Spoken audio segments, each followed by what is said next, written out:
ইয়া রাসূলুল্লাহ ইয়া হাবিবাল্লাহ, আমি লাল ফুলকে পছন্দ করি, তুমি রং কি কোথায় পেলে? নবী পাকের খুন মোবারক লাল ছিল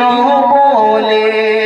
নবী পাকের খুন মোবারক লাল ছিল বলে, তাই লাল ফুলকে তুলে আমি গেঁথে রাখলাম মালা, সুযোগ পেলে পরাবো তো